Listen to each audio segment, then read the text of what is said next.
The Raptors fall short against the Philadelphia 76ers, 114-99.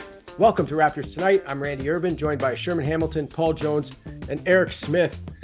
Fellas, I just want to say I think the Raptors were certainly competitive in this one. There were a couple of moments where I thought, maybe they could get a little separation once they kind of took the lead or got close.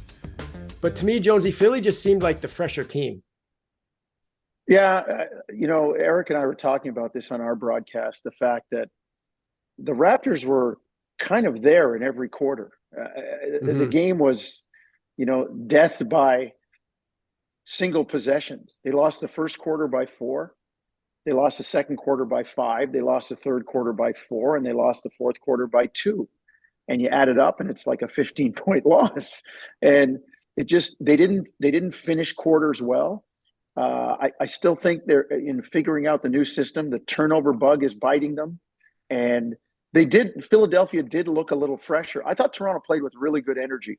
I thought there were lulls, though, where they couldn't score. The defense kind of let them down just a little bit, just enough here and there. And like I said, you lose by a couple possessions every quarter, and you add it all together, and you've lost the game by 15 points. Mm-hmm. Eric, what did you see? Yeah, I think to kind of piggyback, Randy, on what Jonesy was just saying there, I think it really was the third quarter and the final 3 minutes.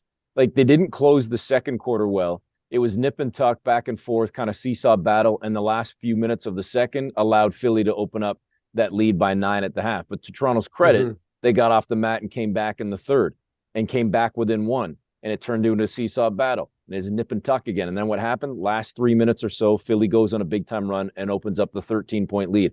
I think it really did come down to closing those quarters. And when, to your point off the top about being maybe not as fresh as Philly, it's one thing to ask a team to come back once. To do it 2, let alone 3 or 4 times within one game on the second night of a back-to-back, I think by the time that final 3-minute stretch hit in the third quarter, there was not much left in the tank. And that's why we saw it unravel rather quickly in the early stages of the fourth. Yeah, and Sherman, I want to talk a little bit about the schedule, which I don't usually like to do. But 6 games in 9 days, 2 back-to-backs, both of them against the top team in Philadelphia, with each time's waiting for them. Like, that's just tough, right? Like, I don't know any other team that's had that type of schedule to start this season. Yeah, it's no question it's tough. But, I'm wondering if there are going to be other teams that are going to go through that throughout the course of this season. So, as much as, like you said, you don't want to talk about the schedule, it is a factor, and the players would never admit it. The coaching staff would never admit it, but it is. But I also think in a game like this, when you've prepared for a Joel Embiid, you've prepared for a Tyrese Maxey, and then Tobias Harris starts to light you up early in the game, and then a Kelly Oubre Jr. starts to get after it in the third quarter, and all of a sudden 2 guys who they're on your scouting report, but they're not the primary concerns, they start going, because Tyrese Maxey, it's not like he was going nuts in that first half. The second quarter of the last game they played against Philadelphia, Tyrese Maxey had 15 points. The third quarter, he had 14 points. That's 29 in 2 quarters. That's not the Tyrese Maxey that showed up today, but I tell you what, Tobias Harris and Kelly Oubre definitely created those type of offensive moments for Philadelphia. And now if you're the Raptors, you're trying to figure out how to control those 2 guys while you got the league MVP going at you, and Tyrese Maxey can go off at any time. So it was a different look Philadelphia team tonight, and I think their versatility came into play throughout the course of this game. Hey, Randy, I'll say this, and again, I've said this, and we know Nick Nurse. He's a guy that finds a way to use people and make them better. We saw him do that in Toronto. I said it on our broadcast to Eric. I'm expecting a really good year from Tobias Harris. Nick's the kind of coach that gives you that confidence. Kelly Oubre, Sherm talked about how well he played. Nick's going to allow him to play to his strengths. I mean, the guy's starting right now. So a Nurse team, while they have their stars, they also have those other guys. And we saw it in Toronto where people go, where'd that guy come from?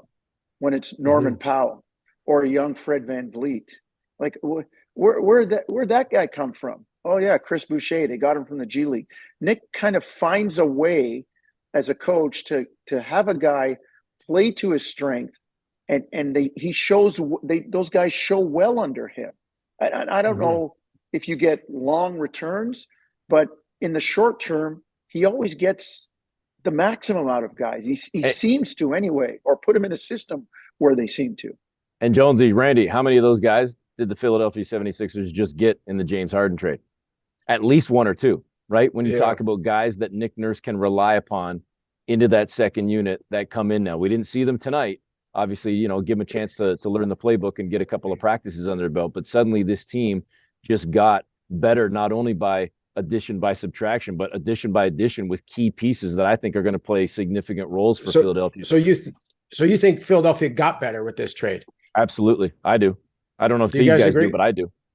I do. I think, well, listen, they also removed a distraction. And like Nick knows how to coach upper level players. You know, they won a championship in Toronto with Kawhi. He did a great job when Kawhi left of having the team play collectively. And arguably, you look at Kyle Lowry, you can say he was the star of that team.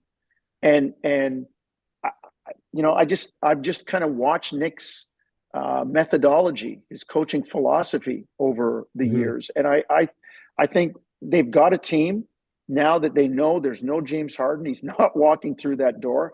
They're going to play a certain way, and they have a star in Joel Embiid, the reigning MVP, and they have a budding star in Tyrese Maxey, and he's got a whole bunch of other serviceable pieces that Nick can experiment with and make better. So don't write Philadelphia off. I don't know if they're in the I wouldn't say they're in the caliber right now of a Boston or a Milwaukee, but it's a long season, and I think they're going to get better as it goes along. Sure. I want to ask about Scotty. Just obviously a tremendous start to the season. Made another couple of threes tonight. I was just wondering, when I'm watching this game, what do you think a realistic number percentage-wise from three would be for this season for him? I don't know what a number would be, but I just like the fact that you can tell he's worked on his three-point shot over the summer. His shot prep is so much better. His release is better. He's just got so much, I think, more fluidity in shooting the basketball, so it's impressive. But I will say this, for Scotty Barnes, you know, in the third year, what you want to see is consistency. You want to see his decision-making, his level of play, his effort on both sides of the basketball, his ability to shoot, score, post up, all of that you want to see with consistency. And for the first 6 games of the season, he's been really, really good. And if he can maintain this level of play, he's been their best player. And if he can maintain this level of play, Scotty's going to have a really good season. Will that translate into a lot of wins for the Raptors? Potentially. He's going to need some help, but there's no question Scotty's ready to take that next step.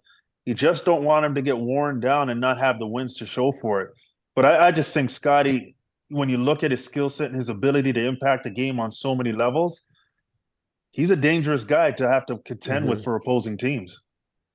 Eric, for Pascal, sorry, go ahead, Jonesy. No, Sherm hit it on the head. Scotty just looks so much more confident right now.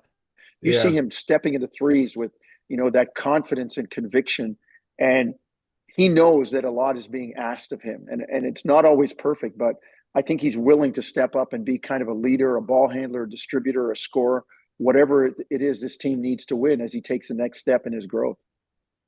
Eric, let's go to Pascal real quick. Just 11 shots tonight. Why do you think this number is so variable? I think it's easy to maybe just say Nick Nurse. I mean, Pascal's 2 worst games in the first, 7 games of the season, 6 games of the season have been against Philadelphia. He stifled him, Nick Nurse did, and the Sixers did in both of the contests thus far. And I think, Randy, I don't know if it's that simplistic. I think Pascal's got to figure it out, though. And I know he's capable of, based on the fact that we just saw it last night.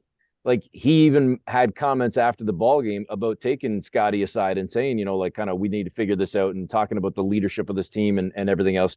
And they found a way to play off one another and to both be successful and both have an impact in that game against the Bucks. So if you can do it against Milwaukee, I think you got to be able to find a way to do it against the 76ers as well. And what troubled me more than anything wasn't necessarily the fact that the scoring was as low as it was, or even the field goal attempts were as low as they were. He didn't have a free throw attempt.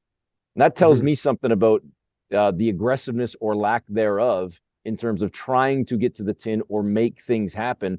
And I don't even know that we can say that he was settling because he didn't take a lot of shots. I just think you need him to do more and be more on the offensive end, especially in games like this where you absolutely need somebody else to kind of rise alongside Scotty. Mm-hmm. Sure. I want to go back to this real quick with the Harden thing. Do you think Philadelphia got better? And then what was your interpretation, your reaction when you saw Harden, the video of Harden walking into the Clipper locker room and no one really doing anything except for Russ with a kind of a half-hearted hi, in my opinion? I mean, I'm pretty sure they saw him already. I'm sure that's not the first time they saw him. So, but I mean, he has one of the so far great quotes of the season. He said, "I'm not a system guy. I am the system." That's amazing. That needs to be on a t-shirt. That is so good. But I will say this. I mean, Philadelphia to me is a more complete, rounded team without James Harden there. And because they have their two main guys, Joel Embiid is the MVP of this league. And as we know, Tyrese Maxey, he's getting to that next level very, very quickly and right before our eyes. You need a great supporting cast. And what James Harden did, because he was a great player, his style, I think, held a guy like Tyrese Maxey back. A guy like Tobias Harris, as being a support guy, held him back. And you just can't stop a Joel Embiid because you need him. But those other guys could help this team more. And the pieces that they brought in, guys who have been role players their whole careers, who understand what they're walking into, I think a guy like Joel Embiid needs that kind of support. So I like what Philly has done. And those guys also fit not only the framework, but the role definition of what Nick Nurse likes for a team that already has a superstar. Yeah. Okay, guys, really quick. I got to stop you there. Next game for the Raptors, Sunday against the Spurs in San Antonio, 3:30 p.m. Eastern is your tip. Raptors Tonight will go live on YouTube about a half hour after the final buzzer. Thanks for watching, and we'll see you next time.